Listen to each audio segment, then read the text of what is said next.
दोस्तों, जैसे कि आपको पता है लोकसभा चुनाव 2024 का काउंटडाउन शुरू हो चुका है और इसी काउंटडाउन के मद्देनजर अलग-अलग सर्वे एजेंसी अपना-अपना सर्वे कर रहे हैं, अलग-अलग स्टेट्स, अलग-अलग रीजन्स को लेके।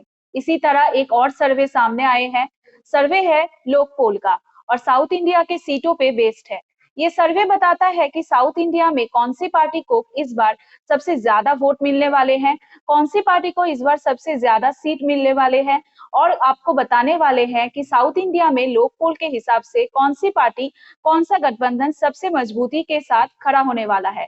सबसे पहले तमिलनाडु को लेकर बात करेंगे। तमिलनाडु में 39 सीटें हैं लोकसभा की और यहाँ पे मेजर जो गठबंधन है वो इंडिया गठबंधन चुनाव लड़ेगा। एआईएडीएमके है, वहाँ की लोकल पार्टी और एनडीए है।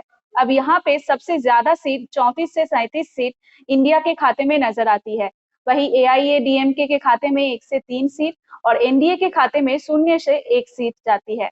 यानी यहाँ पे मोदी मैजिक काम करते हुए नहीं दिख रहा है। अब बात करते हैं आंध्र प्रदेश के बारे में।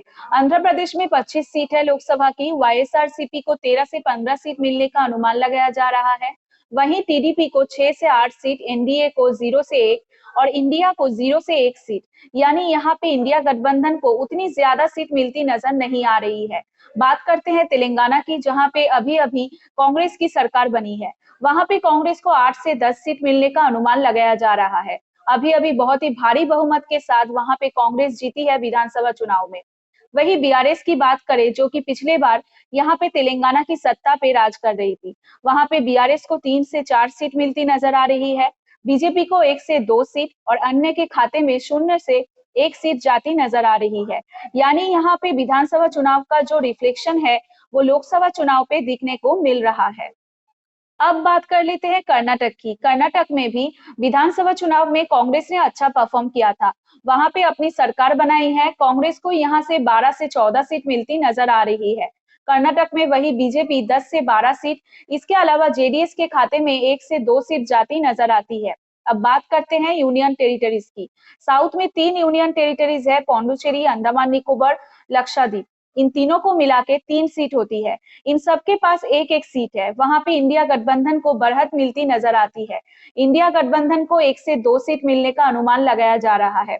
वही एनडीए के पास 0 से 1 सीट नजर आती है। बात करते हैं केरला की।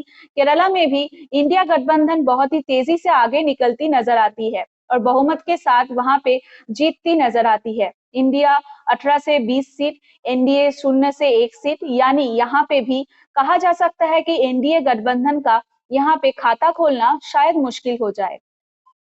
अब अगर इन सबको आप मर्ज कीजिएगा और सबको अगर आप कैलकुलेट कीजिएगा तो 132 के करीब सीट होती है साउथ इंडिया में।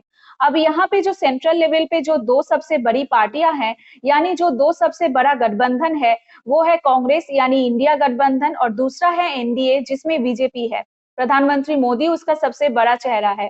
तो यहाँ पे साफ-साफ नजर आता है कि 132 में से 84 से ज्यादा सीट इंडिया गठबंधन या फिर कांग्रेस के पास जाती नजर आती है या फिर उसके सहयोगियों के पास। लेकिन वही एनडीए के पास महज 18 सीट जाती नजर आ रही है।